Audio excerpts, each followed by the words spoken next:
What's up, guys? My name is TechnoTuner, and today I'm bringing to you my pure Kashtira deck profile. This deck has a lot of capability of really going wide and being able to overpower your opponent with these free special summons of these big monstrosities. Unto themselves, they have a lot of effects such as searching spells, searching traps, searching another Kashtira monster. They play very well with banishment and graveyard, being able to basically set up a lot of interaction and hindrances for your opponent to really try and break through or play through, while giving you that capability of just getting that extra attack in to do further damage. This deck has a lot of capability of being a lot stronger, especially if you mix in Regenesis as well for the extra Omni Negate and interaction that you see with the deck. But before I continue, I just wanted to say that this deck is one of my favorites, and I've had it for a very long time, even prior to all the ban lists and everything as well. This deck has been a lot of fun to play, personally for me, and is one of my favorites. But before we go ahead and explain a little bit more, let's go ahead and hop right on in to our main deck list so I can explain what each monster does and the capabilities that you utilize them for.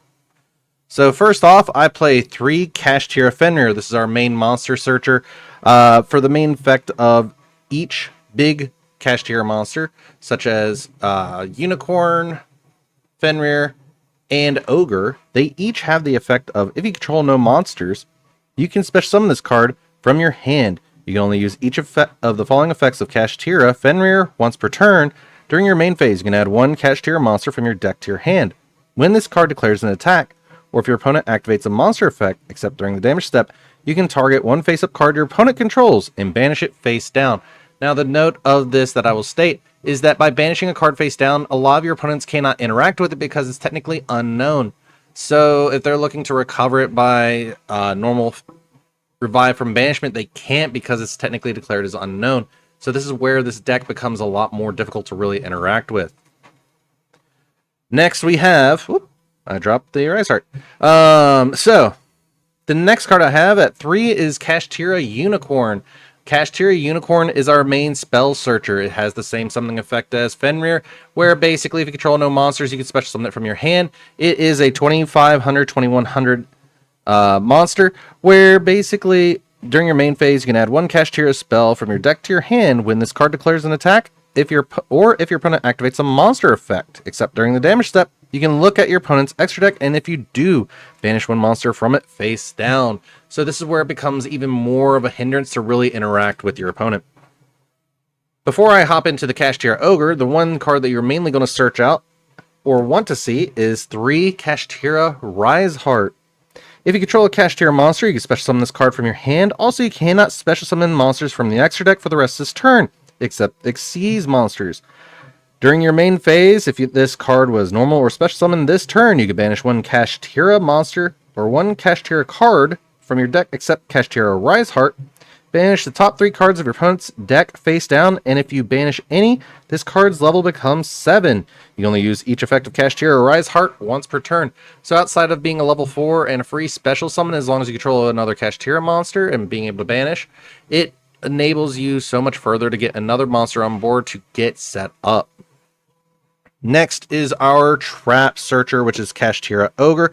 This card is insane, and a lot of people look down on it for a lot of reasons, but this basically can interact with your opponent's hand for their next draw, I should say. Not what their hand is, but upcoming cards they could draw, and gives you deck knowledge. If you control no monsters, you can special summon this card from your hand. You can only use each of the following effects of Kashtira Ogre once per turn. During your main phase, you can add 1 Kashtira Trap from your deck to your hand when this card declares an attack, or if your opponent activates a monster effect. Except during the damage step, you can excavate up to 5 cards from the top of your opponent's deck, banish 1 excavated card face down, and place the rest on the top of the deck in the same order. So overall, this card is very good for getting hand and deck knowledge. So what your opponent's going to see next in their hand or whatnot. So just changing it up real quick, I do play 2 Dino Wrestler Pankratops. I'll probably up this to 3 because he is just a free Cyber Dragon. If your opponent controls more monsters than you do, you can special summon this card from your hand. You can only special summon Dino Wrestler Pankratops once per turn this way. Quick effect, you can tribute one Dino Wrestler monster, then target one card your opponent controls. Destroy it. You only use this effect of Dino Wrestler Pankratops once per turn. This card overall is really great because it's another level 7, it's a 2600 beater, and it's just a good free pop. You don't even have to interact with a face-up card or anything else. It's just a big body with a free pop that allows you to further break your opponent's board. Alright, next, back to the Kashtiras. I play 2 Scareclaw Kashtira. During the main phase, quick effect, you can special summon this card from your hand, and if you do, banish one Kashtira or Scareclaw card from your hand or graveyard. You can only use this effect of Scareclaw Kashtira once per turn. This card can attack while face up in defense position. If it does, apply its defense for damage calculation. If your Kashtira or Scareclaw monster battles an opponent's monster, that opponent's monster's effects are negated until the end of this turn. So furthermore, being able to set up bigger bodies to further break through your opponent's board. Next up, we have the 1 Tearlaments Kashtira. Yes, it's a Tearlament card. Yes, it's a Kashtira card. So I'm probably going to get a lot of hate for this, but it is very beneficial for the deck because during the main phase, quick effect, you can special summon this card from your hand, and if you do, banish one Kashtira or Tearlaments card from your hand or graveyard. If this card is normal or special summon, you can send the top 3 cards of either player's deck to the graveyard. If this card is sent to the graveyard by a card effect, you can send the top 2 cards of your deck to the graveyard. You can use each effect of Tearlaments Kashtira once per turn. Basically, when you pair this with some of the spells that you're going to see later on in the video, this makes it really interesting because you can start banishing your opponent's cards as soon as they hit the grave. Next, for hand traps, the only main monster hand trap that I am playing currently is 3 Ash Blossom and Joyous Spring.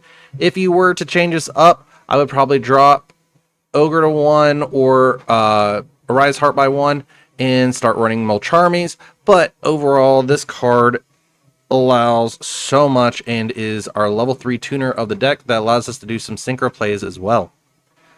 Anyways, that's all I have for actual monsters in the main deck. What are we running for spells? Well, for spells, we're going to go through it, and we're going to be starting off with the 3 main continuous spell, Kashtira Birth. You can normal summon level 7 monsters without tributing. During your main phase, you can special summon one of your non-Xyz Kashtira monsters as banished during your graveyard. If your opponent activates a spell card or effect and you control a Kashtira monster, you can target 3 cards in your opponent's graveyard, banish them face down.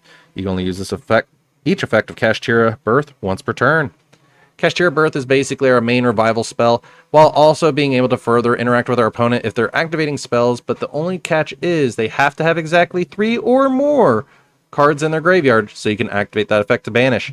If they have 2 or less, you can't activate that effect. Next, we have 3 Kashtira Theosis. Target 1 Kashtira monster you control. Special summon 1 Kashtira monster with a different attribute from your deck in defense position. Also, for the rest of this turn, after this card resolves, you cannot special summon monsters from the extra deck except Xyz monsters. If this card is banished, you can target one of your banished Kashtira cards except Kashtira Theosis. Add it to your hand. You can only use each effect of Kashtira Theosis once per turn. While this card does do a lot and has the capability of getting you further searches and summons, it has the capability of recurring something that you want from the graveyard back, or excuse me, from banishment back to your hand, which can help you out a lot because say if you've already went through all 3 Fenrir, have no way of reviving it, or if all of them got banished or in the graveyard, you can use Theosis to get one of them back to hand and still keep your combos going. As for the field spell that is important for everything for Kashtira, it is Pressured Planet Race-Off. When this card is activated, you can add 1 Kashtira monster from your deck to your hand. Monsters you control gain 100 in attack and defense for each different attribute on the field. If a Kashtira Shangri-La you control activates its effect except during the damage step, you can target 1 card on the field and destroy it. You can only use this effect of Pressure Planet Race-Off once per turn. You can only activate 1 Pressure Planet Race-Off per turn. So while it's a free search, it's also a pop once you get into the main Xyz monster as well. Now, this is where the deck is going to change up for a lot of people. where I don't see many people playing this, but this card comes in clutch because you can banish it for a Rise Heart to summon. You can use it for a lot of effects in Graveyard just as a target to summon the Scareclaw or the Tearlament's Kashtira. But it's a quick play called Kashtira Overlap. Target one monster on the field, banish one monster with 1500 attack and 2100 defense from your hand or graveyard or face up on either field. And if you do, the targeted monster gains 1500 attack. If this card is banished and you control a Kashtira monster, you can target one effect monster your opponent controls, negates effects until the end of this turn. You can only use each effect of Kashtira Overlap once per turn. This card is very insane for actual effect negation, which helps out greatly in the grind game. Now, as I was stating, there are some cards that people won't agree with me on. I do run the 2-dimensional Fissure because any monster sent to the graveyard is banished instead. This helps out a lot because you really want to focus on banishing as much as possible with this deck, just so your opponent can't play through it and it's a harder interaction for them. This continuous spell allows a lot of capability for the deck and makes it very fun for a control style deck. Then finally, for the last few spells, I play one Terraforming and one Triple Tactics Talent. Just for Triple Tactics Talent, I use it mainly in case of hand trap interaction, to where I can either draw 2, steal opponent's monster, or take a look at their hand and shuffle something back that I don't want them having. Overall, these are the main spells of the deck, and it's a lot of fun to really utilize each time I play this deck. All right. Now that we've gone through all the spells and monsters, you're noticing that we have a few cards left over, if you couldn't tell. That's going to be our traps, and I've played this deck a lot on Master Duel and gotten a lot of people mad because of my build. But I do have a lot of fun with it because I get to do a lot of different things. So for example, I'm playing 3 Destructive Daruma Karma Cannon.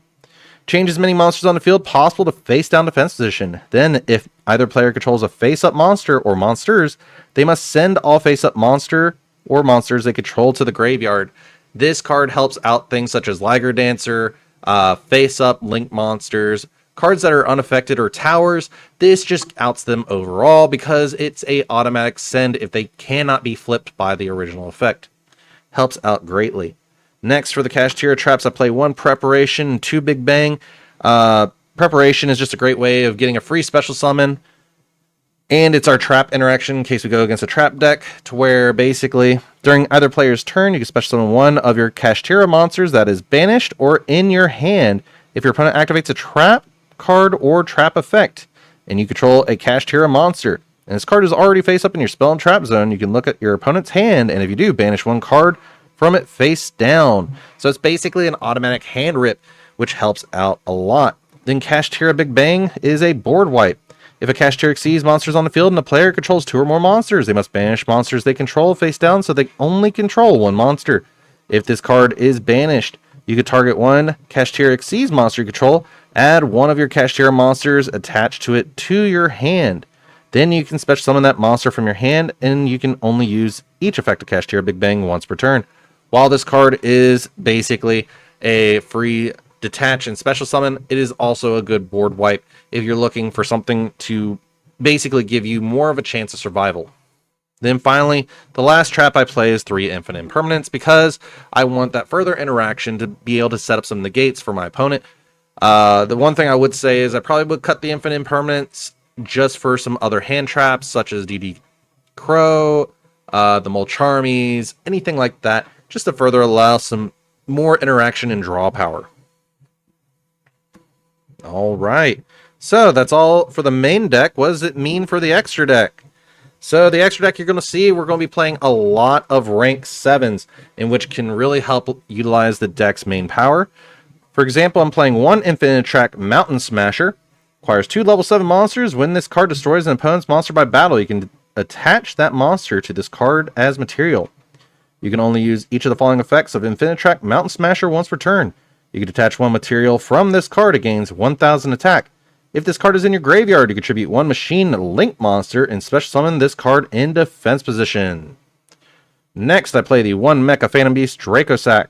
2 level 7 monsters. Once per turn, you can detach 1 material from this card, special summon 2 Mecha Phantom Beast tokens, Machine Wind, level 3, attack 0, defense 0.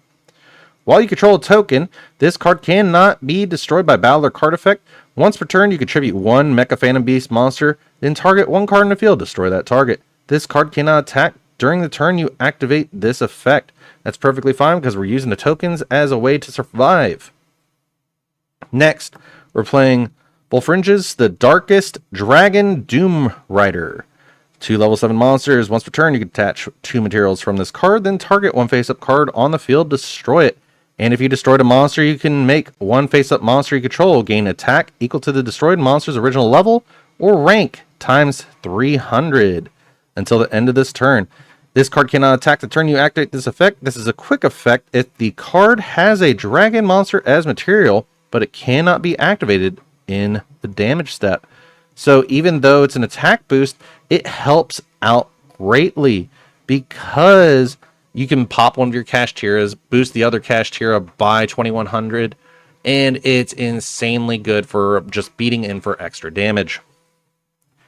Next, I am playing 2 Red Eyes Flare Metal Dragon because this deck, even if you don't get to go second and beat in, you have a lot of capability of setting up 2 Flare Metal and burning for game. Requires 2 level 7 monsters, cannot be destroyed by card effects while it has an Exceeds material. While this card has an Exceeds material, each time your opponent activates a card or effect, inflict 500 damage to your opponent immediately after it resolves. Once per turn, during either player's turn, you can detach 1 Exceeds material from this card, then target 1 Red Eyes normal monster in your graveyard and special summon it. That's perfectly fine. We're not utilizing that effect. We're utilizing the burn effect to further hinder our opponent and make it difficult for them to activate card effects. Next up, I play 2 number 11 Big Eye because having a monster that can steal something is very helpful. 2 level 7 monsters. Once per turn, you can detach 1 material from this card, then target 1 monster opponent controls. Take control of that monster. This card cannot attack the turn this effect is activated. Yes, you cannot attack with this card, but you can use it to steal something that's that is bigger than it, but is able to be stolen. So you can further interact with your opponent and break through their board. The fun part is you do not give that monster back. You take control of it, and it stays there. It is not until the end of the turn. You can also use it for Link or Xyz, Synchro, or whatever plays if you would like, using the Big Eye effect when you steal that monster. So if you steal a tuner, you can use it if you're not already Xyz locked and go with that monster and a Kashtira into a level 10, level 9, level 8, or 11. Or 12, depending on what you're utilizing. Next, I am playing 3 Kashtira Shangri-La. This is our Zone Lock builder. 2 plus level 7 monsters. During each standby phase, you special summon 1 Kashtira monster from your deck. You can only use the previous effect of Kashtira Shangri-La once per turn. Each time a card or cards your opponent owns and possesses is banished face down, except during the damage step. You can choose 1 unused main monster zone or spell and trap zone. It cannot be used while this monster is face up on the field. If this card on the field would be destroyed by battle or card effect, detach 1 material from this card instead. So basically, this card is what enables the field lock overall. So if you flip it face down, those zones become able to be used again, and it has to go through the whole chain once more. Next, for the final Xyz that I'm playing, is 1 Divine Arsenal AA Zeus Sky Thunder, just as a way to further destroy the board, out the board, whatever I need, just to basically give me some more interaction and playability for my next follow-up turns. You are noticing that I am missing a few cards. This is true. I'm utilizing a Typhon in another deck that was originally for this deck, so I will be putting that back in when I next use it, but you can use Typhon in pair with Divine Arsenal, AA Zeus, Sky Thunder, so you have some interaction. So, for the following links, I do play Topologic Zeroboros, Topologic Trisbana, and I'm waiting on a new order of a Topologic Bomber Dragon as well, because you can use these monsters a lot and recur them a lot. So, being able to banish them and interact helps out a lot, and being able to summon something to a zone that one of these 3 would summon or be pointing to can help out a lot, because Topologic Trisbana, if a monster is special summoned to a zone this card points to, banish as many of those monsters as possible, also as many spells and traps on the field, And if you do, inflict 500 damage to your opponent for each of their cards banished by this effect. So this helps when going against a trapped heavy deck. Zeroboros is, you cannot special summon or set any monster to an extra monster zone this card points to, gains 200 attack for each banished card. If another monster is special summoned to a zone linked to a zone a link monster points to while this monster is on the field, banish all cards on the field once per turn during the standby phase. This is before the errata, is this copy, but they changed it to once per turn during the standby phase. After this card was banished by its own effect, special summon this banished card. So it helps out a lot with board clear.